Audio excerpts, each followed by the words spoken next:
Hello everyone, welcome to our channel BA success point. So friends, आज हम लोग बात करने वाले हैं बीए पार्ट 1 के हिस्ट्री ऑनर्स का पेपर 2 का चैप्टर 1। ठीक है। सो चैप्टर 1 जो होने वाला है आपके एग्ज़ाम के दृष्टिकोण से काफ़ी इंपॉर्टेंट होने वाला है। सो इसके जो काफ़ी ज़्यादा इसके क्वेश्चन जो है आने वाले संभावना में बनते हैं, बोर्ड मॉडल क्वेश्चन की तरह ही है। तो चलिए पहले क्वेश्चन की तरफ। पहला चैप्टर है, ठीक है, पहला चैप्टर है रोमन साम्राज्य के पतन कारण और परिणाम। ठीक है, रोमन साम्राज्य के पतन कारण और परिणाम। तो ये हम लोग चैप्टर देखने वाले हैं आज हम लोग, और ये चैप्टर से आप लोगों के एग्ज़ाम में काफ़ी ज़्यादा क्वेश्चन बनते हैं। ठीक है, तो यही जो है हम लोग रोज़ एक एक चैप्टर सॉल्व करेंगे और आपके ऑब्जेक्टिव क्वेश्चन जो है क्लियर हो जाएंगे। तो 20 नंबर का जो ऑब्जेक्टिव क्वेश्चन आएगा वो पक्का हो जाएगा, आपका एग्ज़ाम में 20 नंबर पक्के हैं। ठीक है, और आगे हम लोग सब्जेक्टिव भी प्रोवाइड कराएंगे और शॉर्ट्स में भी आप लोगों को वीडियो फॉर्मेट की तरह एक अपलोड कर दिया जाएगा। ठीक है, चलिए बढ़ते हैं। देखिए, चैप्टर का नाम है रोमन साम्राज्य के पतन कारण और परिणाम, यानी कि इसमें रोमन साम्राज्य के इतिहास का हम लोग चर्चा करेंगे।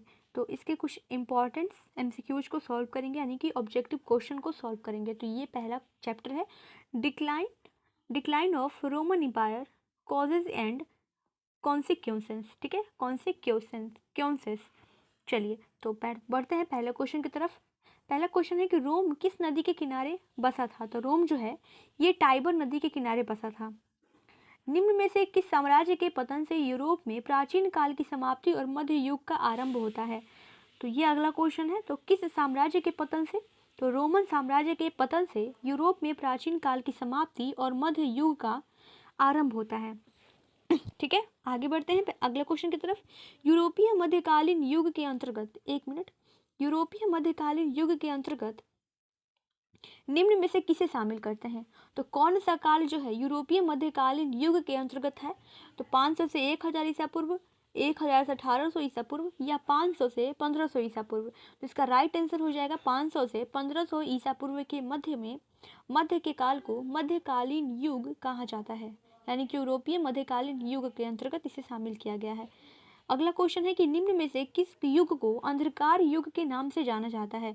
तो किस युग को जाना जाता है अंधकार युग के नाम से? तो मध्यकाल को जो है अंधकार युग के नाम से जाना जाता है, क्योंकि इस काल में जो है अंधकार युग क्यों कहा जाता है? क्योंकि इस काल में ना ही कोई विकास हुआ और ना ही कुछ परिवर्तन हुआ, तो इसलिए इसे अंधकार युग के नाम से जानते हैं। तो ये हुआ आपका अंधकार युग।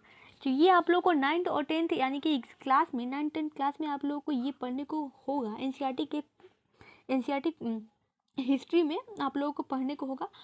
तो ये क्वेश्चन आप लोगों के लिए मध्यकाल जो है अंधकार युग के नाम से जाना जाता है, ये इम्पॉर्टेंट हो जाता है आपके एग्जाम के दृष्टिकोण से, और ये आप लोगों का संभावना बन सकता है। ठीक है, तो अंधकार युग किसे कहते हैं?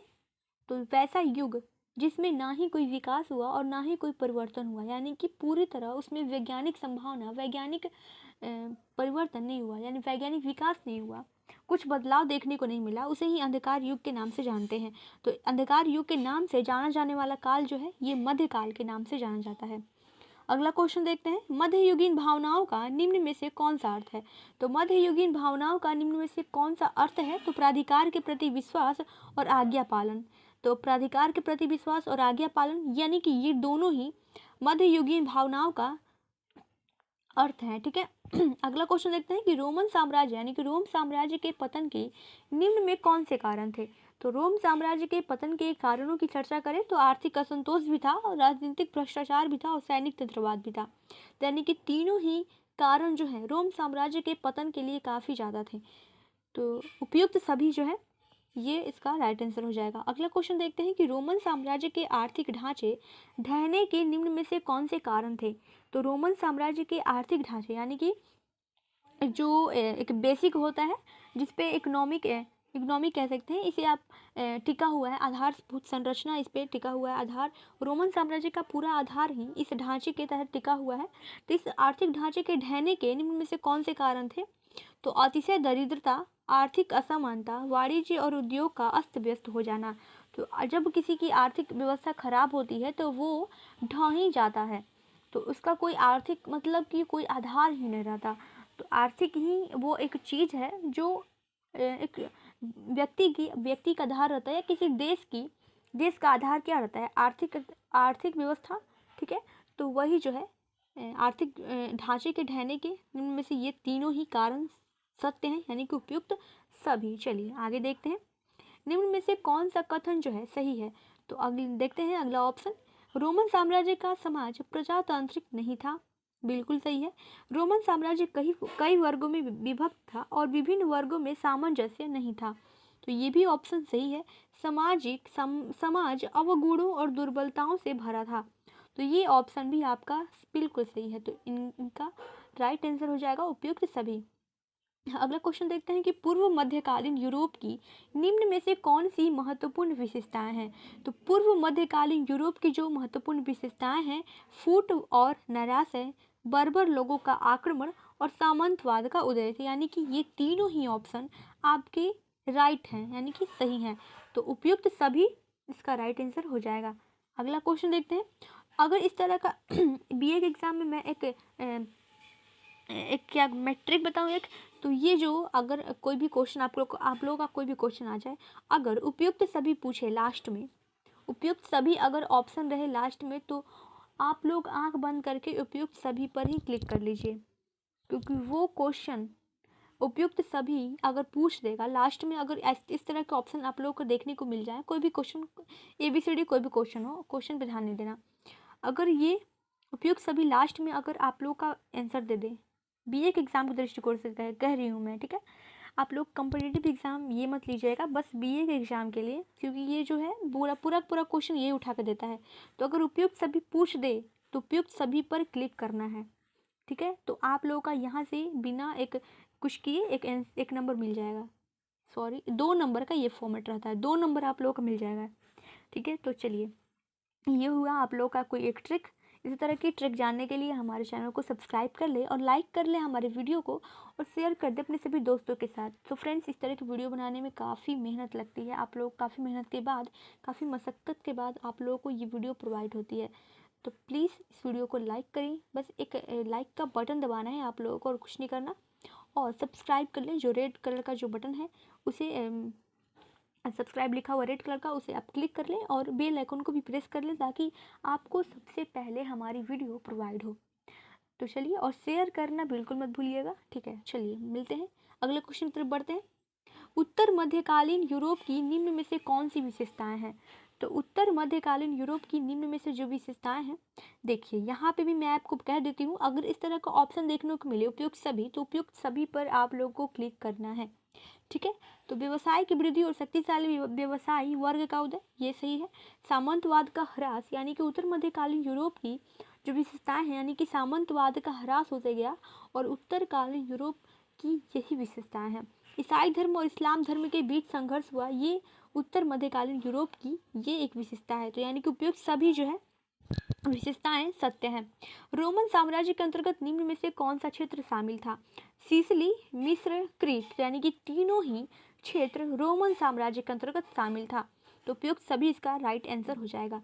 अगला क्वेश्चन देखते हैं, निम्न में से कौन सा कथन सही है। तो निम्न में से कौन सा कथन सही है। तो रोमन साम्राज्य की विशालता उसके पतन का कारण बना। तो रोमन साम्राज्य की विशालता उसके पतन का कारण बना। साम्राज्यवादी युद्धों के कारण गणतंत्र जो है कमजोर हो गया। उत्तराधिकारी नियम के अभाव में रोमन साम्राज्य का पतन हुआ। तो ये तीनों ही ऑप्शन आपके बिल्कुल सही हैं। तो उपयुक्त सभी यहाँ पे भी आप लोगों को देखने को मिल गया। चलिए, कोलेसियम कहाँ स्थित है। तो कोलेसियम जो है, ये आंख बंद करके मारिए, रोम में स्थित है। कोलेसियम कहाँ है। कोलेसियम रोम में स्थित है, ठीक है। निम्न में से किस घोषणा के द्वारा ईसाई धर्म को राजधर्म घोषित किया गया। तो ये आप लोगों को इम्पोर्टेंट मार्क कर लीजिए, या फिर इसे याद कर लीजिए। ये जो है मिलान घोषणा के द्वारा ईसाई धर्म को राजधर्म घोषित किया गया। तो इस तरह आप लोग ईसाई धर्म को राजधर्म से मिलाया गया, तो मिलान घोषणा के तहत, ठीक है। चलिए, पूर्वी साम्राज्य को निम्न में किस नाम से जाना जाता है। तो पूर्वी साम्राज्य को निम्न में से किस नाम से जाना जाता है। तो वेजेंटाइन साम्राज्य के नाम से जाना जाता है, वेजेंटाइन साम्राज्य, ठीक है। अगला क्वेश्चन, अखिल रोम साम्राज्य का विभाजन निम्न में किसने किया। तो अखिल रोम साम्राज्य का विभाजन जो है थियोकोसियस ने किया है। थियोकोसियस ने अखिल रोम साम्राज्य का विभाजन किया है। हेराक्लियस का शासनकाल निम्न में से कौन सा है? तो 610 से 641 ईस्वी के बीच में हेराक्लियस का शासनकाल है। ठीक है, तो हेराक्लियस एक शासक है जो रोम का शासक है और इसका शासनकाल जो है 610 से 641 ईस्वी के बीच है। फ्रेंड्स, आप लोग सपोर्ट कीजिएगा तो हम लोग सब्जेक्टिव क्वेश्चन भी आप लोग को प्रोवाइड करा दिए जाएंगे और करा दिया जाएगा उसके लिए। और प्लीज़ आप लोग प्लीज़ सपोर्ट करें। लाइव भी आप लोगों का टेस्ट लिया जाएगा। लाइव एक दिन आप लोग का, अगर आप लोग 1000 सब्सक्राइबर कर देंगे तो आप लोगों को लाइव आप लोगों का किया जाएगा, लाइव टेस्ट लिया जाएगा। ठीक है, अगला क्वेश्चन, यूरोपीय सभ्यता को वेजेंटाइन साम्राज्य की कौन सी देन है? तो यूरोपीय सभ्यता को वेजेंटाइन साम्राज्य की जो देन है वो कला संबंधी, टॉलमी का ज्योतिष शास्त्र, विज्ञान संबंधी, यानी कि ये तीनों ही आप लोगों के यूरोपीय सभ्यता को वेजेंटाइन साम्राज्य की देन है। उपयुक्त सभी यहाँ पे भी आप लोग को देखने को मिल सकता है कि उपयुक्त सभी जो फॉर्मेट है ऑप्शन वो हमेशा सही होता है। अगर ऑप्शन में उपयुक्त सभी आप लोगों को देखने को मिल जाए तो उपयुक्त सभी पर ही क्लिक करना है। ठीक है, सिर्फ और सिर्फ बीए के एग्ज़ाम के लिए, कोई और एग्ज़ाम के लिए नहीं। ठीक है, चलिए आगे देखते हैं। कुस्तुनतुनिया पर तुर्कों ने किस वर्ष अधिकार कर लिया? तो कुस्तुनतुनिया पर तुर्कों ने किस वर्ष अधिकार किया? तो 1453 ईस्वी में अधिकार किया है। याद रखना है, 1453 ईस्वी में अधिकार कर लिया है। ऑटोमन साम्राज्य की राजधानी कहाँ स्थापित हुई? तो ऑटोमन साम्राज्य की राजधानी जो है ये कुस्तुनतुनिया में स्थापित हुई। ऑटोमन साम्राज्य की राजधानी कुस्तुनतुनिया है, यहाँ स्थापित हुई है। चलिए फ्रेंड्स, ये हुआ आप लोगों का पूरा फॉर्मेट, पूरा का पूरा आप लोगों का ये जो हुआ ऑब्जेक्टिव क्वेश्चन पहले चैप्टर की। अब मैं आप लोगों को एक बात बता दूं कि ये जो ऑब्जेक्टिव क्वेश्चन है, एक मिनट, ये आप लोगों का फर्स्ट चैप्टर का जो ऑब्जेक्टिव क्वेश्चन आप लोगों को प्रोवाइड करा दिया गया।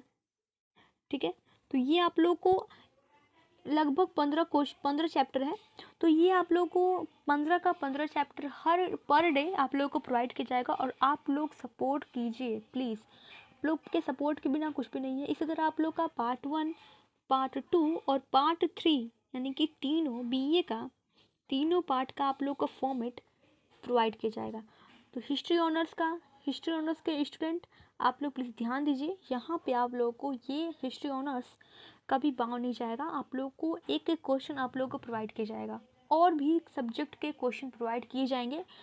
प्लीज़ आप लोग सपोर्ट बनाए रखें और हमें मोटिवेट करें ताकि हम लोग जो है आप लोगों के लिए एक दिन में 5 से 6 वीडियोस लेकर आए। मतलब कि ज्योग्राफी एक करंट अफेयर्स का आप लोग का सीरीज चल रहा है, तो वो करंट अफेयर्स आप लोग प्लीज़ उसे भी देखा करें।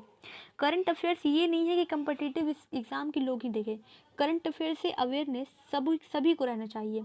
ठीक है, तो करंट अफेयर्स आप सभी लोग करंट अफेयर्स देखें। और करंट अफेयर्स क्या होता है कि आपके ये अभी मैं एक बता दूं कि करंट अफेयर्स आप लोग के नहीं देखने के फ़ायदे क्या है, नहीं देखने का घाटा क्या है, देखिए बता रही हूँ मैं। एक मिनट। तो ये जो, ठीक है, तो ये आप लोग को ये जो है प्रोवाइड करंट अफेयर्स, एक मिनट, जो करंट अफेयर्स है आप लोगों का, ये आप लोगों के एग्ज़ाम के दृष्टिकोण से, जो बीए का एग्ज़ाम मेरी एक फ्रेंड देने गई थी, तो उसका होम का जो है मेरी एक फ्रेंड है, उसका एग्ज़ाम था होम साइंस का।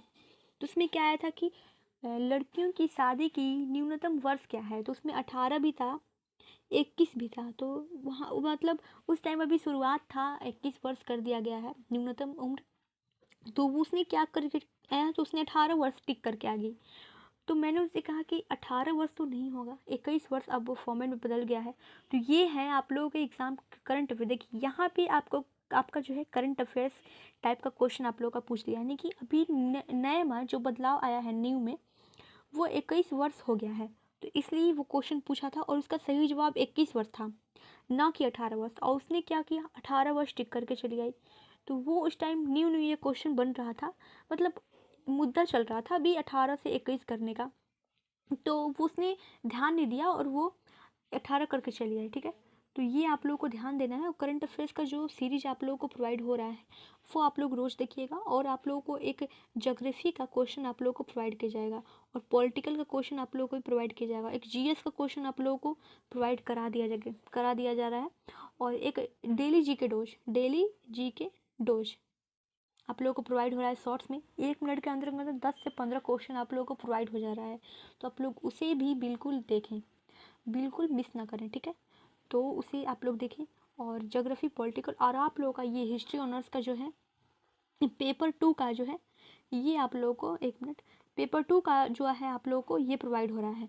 तो ये हिस्ट्री का पेपर 2 आप लोगों को पर डे प्रोवाइड होगा। पर डे 15 चैप्टर है, पर डे 15 या 16 दिन में आप लोगों को ये प्रोवाइड हो जाएगा। टोटल 15-16 ही चैप्टर हैं उसमें, ठीक है। तो ये आप लोग को, और हाँ टेस्ट भी आप लोग को लिया जाएगा। तो आप लोग प्लीज़ 1000 सब्सक्राइबर से एबव कीजिए और हमें मोटिवेट कीजिए।